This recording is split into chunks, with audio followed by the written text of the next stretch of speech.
ನಮಸ್ಕಾರ. Info with Swati ಚಾನೆಲ್ಗೆ ಆತ್ಮೀಯವಾದ ಸ್ವಾಗತ. ಸಿಎಂ ಕಡೆಯಿಂದ ಗೃಹಲಕ್ಷ್ಮಿ ವಿಚಾರವಾಗಿ ಒಂದು ಇಂಪಾರ್ಟೆಂಟ್ ವಿಚಾರ ಬಂದಿದೆ. ಎಲ್ಲಾ ಗೃಹಲಕ್ಷ್ಮಿಯರು ಕಂಪ್ಲೀಟ್ ಆಗಿ ವಾಚ್ ಮಾಡಿ ಈ ವಿಡಿಯೋನ.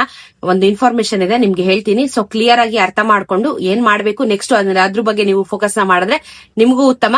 ಸೊ ಈ ವಿಡಿಯೋದಲ್ಲಿ ಹೇಳ್ತೀನಿ. ಚಾನೆಲ್ ಸಬ್ಸ್ಕ್ರೈಬ್ ಮಾಡ್ಕೊಂಡು ವಿಡಿಯೋನ ಕಂಟಿನ್ಯೂಸ್ ಆಗಿ ವಾಚ್ ಮಾಡಿ. ಈಗ ಗೃಹಲಕ್ಷ್ಮಿದು ಮತ್ತೊಮ್ಮೆ ಅಪ್ಲಿಕೇಶನ್ಸ್ ಗಳನ್ನ ಹಾಕ್ಬೇಕು ಅನ್ನೋದ್ರ ಬಗ್ಗೆ ನಿಮ್ಗೆಲ್ರಿಗೂ ಮಾಹಿತಿ ಆಲ್ರೆಡಿ ಗೊತ್ತಿದೆ. ಅದು ಬಿಟ್ಟು ಈಗ ಏನು ಹೊಸ ಮಾಹಿತಿ ಬಂದಿದೆ ಅಂದ್ರೆ, ಮೊನ್ನೆ ಕ್ಯಾಬಿನ್ ಮೀಟಿಂಗ್ ನಡೆದಾಗ ಏನ್ ಹೇಳಿದ್ದಾರೆ ಅಂತ ಅಂದ್ರೆ, ಈಗ ಏನಾಗಿತ್ತು, ಅರ್ಜಿನ ಸಲ್ಲಿಸಿದ್ರಲ್ವಾ, ಗೃಹಲಕ್ಷ್ಮಿ ಅರ್ಜಿ ಬರ್ತಾ ಇತ್ತಲ್ಲ, ಏನಾಗಿತ್ತು ಆಗ ಯಾವ್ದೇ ರೀತಿಯಾಗಿರುವಂತ ರೂಲ್ಸ್ ಇರಲಿಲ್ಲ. ಸ್ವಂತ ಅಕೌಂಟ್ ಇರ್ಬೇಕು, ಸ್ವಂತ ಇದಿರ್ಬೇಕು ಅಂತ ಏನು ರೂಲ್ಸ್ ಇರ್ಲಿಲ್ಲ. ನಿಮ್ ಹಸ್ಬೆಂಡ್ ಅಕೌಂಟ್ಗೂ ದುಡ್ಡು ಬರ್ತಾ ಇತ್ತು, ನಿಮ್ ಮಕ್ಳ ಅಕೌಂಟ್ಗೂ ದುಡ್ಡು ಬರ್ತಾ ಇತ್ತು. ಹೆಸರು ನಿಮ್ದಿರುತ್ತೆ, ಆದ್ರೆ ಅಕೌಂಟ್ ಡೀಟೇಲ್ಸ್ ಅವ್ರದ್ದಿರ್ತಿತ್ತು. ಆದ್ರೆ ಇವಾಗ ಏನ್ ಮಾಡ್ತಾ ಇದಾರೆ ಅಂತ ಅಂದ್ರೆ, ಯಾವ ಮಹಿಳೆ ಗೃಹಲಕ್ಷ್ಮಿ ಫಲಾನುಭವಿ ಆಗಿರ್ತಾರೆ ಅಂತವ್ರದ್ದು ಬ್ಯಾಂಕ್ ಅಕೌಂಟ್ ಕಂಪಲ್ಸರಿ ಮಾಡಿದ್ದಾರೆ. ನಿಮ್ದೇ ಸ್ವಂತ ಬ್ಯಾಂಕ್ ಅಕೌಂಟ್ ಇರ್ಬೇಕಂತೆ. ನಿಮ್ಮ ಗಂಡಂದಾಗಿರ್ಬೋದು, ನಿಮ್ ಮಕ್ಳದಾಗಿರ್ಬೋದು, ಅಥವಾ ನಿಮ್ಮ ಅಕ್ಕ ತಂಗಿರದಾಗಿರ್ಬೋದು, ಯಾರ್ದು ಕೊಡೋ ಹಾಗಿಲ್ಲ. ನಿಮ್ಮದೇ ಕಂಪಲ್ಸರಿ, ನಿಮ್ಮದು personal account, savings bank account ನಿಮ್ದು ಇರ್ಬೇಕಾಗತ್ತೆ. ಯಾವ್ದಾದ್ರು ನ್ಯಾಷನಲೈಸ್ ಬ್ಯಾಂಕ್ ಹೋಗಿ ಮಾಡ್ಕೊಳ್ಳೋಣ ಅಂತ ಅಂದ್ರೆ ನಿಮ್ಗೆ ಮಿನಿಮಮ್ ತಿಂಗಳಿಗೆ ಮಿನಿಮಮ್ ಬ್ಯಾಲೆನ್ಸ್ 10,000 ರೂಪಾಯಿ ಇಡಬೇಕು. ಕೆಲವೊಂದು ಬ್ಯಾಂಕಲ್ಲಿ 1,000, ಕೆಲವೊಂದು ಬ್ಯಾಂಕಲ್ಲಿ 3,000.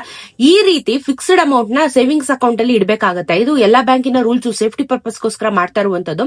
ಬಟ್ ಏನಾಗುತ್ತೆ, ಕೆಲವೊಂದಷ್ಟು ಇವಾಗ ಹೇಳೋದು ಗ್ರಾಮೀಣ ಪ್ರದೇಶದಲ್ಲಿರೋರ್ಗೆ ಹೆಂಗಾಗ್ಬಿಡುತ್ತೆ ಅಂದ್ರೆ, ಪಾಪ ತಿಂಗಳಿಗೆ ಅವ್ರೇನೋ ಕಷ್ಟಪಡ್ತಾ ಇರ್ತಾರೆ, ಅದ್ರಲ್ಲಿ ನೀನ್ 10,000 ಡೆಪಾಸಿಟ್ ಮಾಡಿ ಅಕೌಂಟ್ ಅಲ್ಲಿ ಇಟ್ಟಿರಿ ಅಂತ ಅಂದ್ರೆ ಅವ್ರಗಳಿಗೆ ಕಷ್ಟ ಆಗುತ್ತೆ. ಸೊ ನಿಮಗೆ ಬೆಟರ್ ಆಪ್ಷನ್ ಏನು ಅಂತಂದ್ರೆ, ಪೋಸ್ಟ್ ಆಫೀಸ್ ಅಲ್ಲಿ ಅಕೌಂಟ್ ತೆಗೀರಿ. ಪೋಸ್ಟ್ ಆಫೀಸ್ ಅಲ್ಲಿ ಯಾವುದೇ ರೀತಿ ಡೆಪಾಸಿಟ್ ನಿಮ್ಗೆ ಕೇಳೋದಿಲ್ಲ.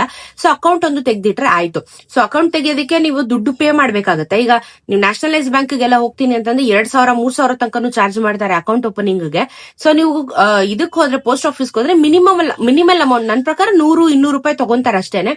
ಥ್ರೂ ವೆಬ್ಸೈಟ್ ಆನ್ಲೈನ್ ಅಲ್ಲೇನೆ ಮಾಡ್ಕೊಟ್ಬಿಡ್ತಾರೆ ಅವರು. ನೀವೇನಲ್ಲಿ ಹೋಗ್ಬೇಕು ಅನ್ನೋದ್ರೂ ಏನಿಲ್ಲ, ಎಲ್ಲ ಡಿಜಿಟಲೈಸ್ ಆಗ್ಬಿಡಿದೆ ಇವಾಗ. ಸೊ ಬೆಟರ್ ಆಪ್ಷನ್, ನೀವು ಪೋಸ್ಟ್ ಆಫೀಸ್ ಅಲ್ಲಿ ಒಂದು ಅಕೌಂಟ್ ನ ಓಪನ್ ಮಾಡಿ. ಯಾರು ಇಲ್ಲ ಅವ್ರಿಗೆ ಹೇಳ್ತಿರೋದು ನಾನು, ಬಜೆಟ್ ಸೇವ್ ಮಾಡಕ್ಕೆ.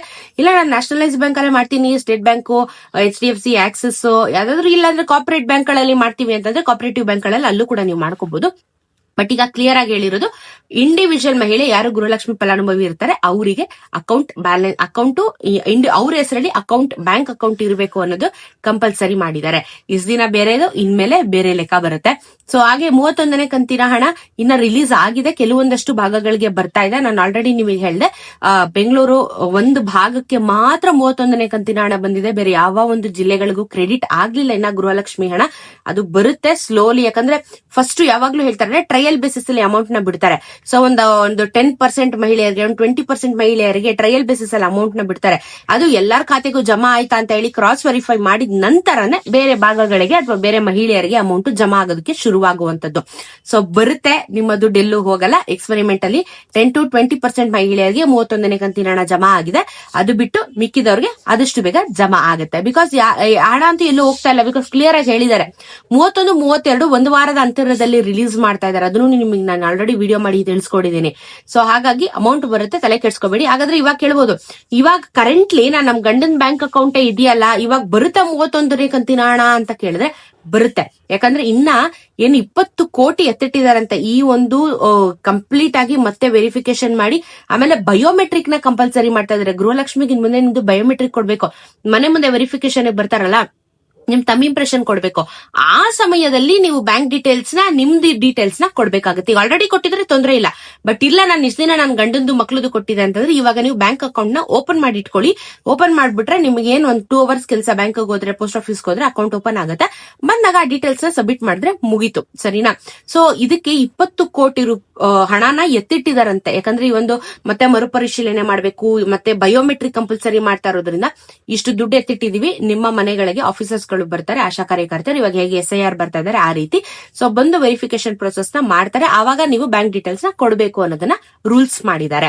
ಸೊ ಇವಾಗ ಸದ್ಯಕ್ಕೆ 31ನೇ ಕಂತಿನ ಹಣ ನಿಮ್ ಹಸ್ಬೆಂಡ್ ಅದಾಗಿರ್ಲಿ ಅಥವಾ ನಿಮ್ ಮಗಳದ ಅಕೌಂಟ್ ನಂಬರ್ ಕೊಟ್ಟಿದ್ರೆ ಅದಕ್ಕೆ ಹೋಗುತ್ತೆ, ತೊಂದರೆ ಇಲ್ಲ. ಬಟ್ ಈ ವೆರಿಫಿಕೇಶನ್ ಯಾವಾಗ ನಮ್ಮ ಮನೆ ಬಾಗಿಲಿಗೆ ಬಂದು ಡೀಟೇಲ್ಸ್ ತಗೋತಾರೆ ಅಲ್ಲಿಂದ ಚೇಂಜಸ್ ಆಗುತ್ತೆ. ಅಲ್ಲಿವರೆಗೂ ಯಾವುದೇ ಚೇಂಜಸ್ ಆಗೋದಿಲ್ಲ.